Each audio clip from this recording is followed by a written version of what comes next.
సంగారెడ్డి జిల్లా ఆందోళన మున్సిపల్ పరిధిలో పలు అభివృద్ధి పనులకు శంకుస్థాపన చేశారు రాష్ట్ర ఆరోగ్య వైద్య శాఖ మంత్రి దామోదర్ రాజనరసింహ. సుమారు 138 కోట్ల రూపాయలతో అభివృద్ధి పనులకు శ్రీకారం చుట్టారు. 80 కోట్లతో ఆందోళన నుంచి చిలప్చేడ్ మండలం అజ్జమర్రి వరకు బీటీ రోడ్డు, 20 కోట్లతో సంగుపేట నుంచి అన్నసాగర్ వరకు 4 లైన్ల రోడ్డు డివైడర్ నిర్మాణం, 6 కోట్లతో ఆందోళనలో మున్సిపల్ భవన నిర్మాణం, ఆందోళన జోగిపేట మున్సిపల్ పరిధిలో 21 కోట్లతో సీసీ రోడ్ల నిర్మాణం, 2.13 కోట్లతో జోగిపేట ప్రభుత్వ ఆసుపత్రిలో పలు అభివృద్ధి కార్యక్రమాలను ప్రారంభించడం జరిగింది.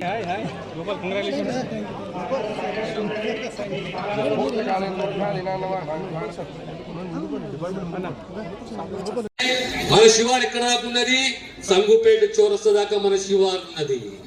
సంగుపేట చౌరస్తా నుంచి జోగిపేట అన్నసాగర్ వరకు డబుల్ రోడ్ వేసి సెంట్రల్ లైటింగ్ సిస్టమ్ పెట్టాలి. ఇంకేమి చేయాలి అంటే ఇంకేమి చేయాలంటే పోయినసారి విద్యాశాఖ ఉండే, ఈసారి వైద్య శాఖ వచ్చి వైద్య శాఖ అయినప్పుడు మళ్ళీ వైద్య శాఖ రావాలి కదా. అనుకో జోగిపేటకు రావాలా లేదా? రావాలంటే మళ్ళీ ఇప్పుడు మనకి నర్సింగ్ కాలేజ్ రాబోతుంది ఆందోళన గుట్టకు. 150 పడకల ఆసుపత్రి రాబోతుంది ఆందోళన గుట్టకు.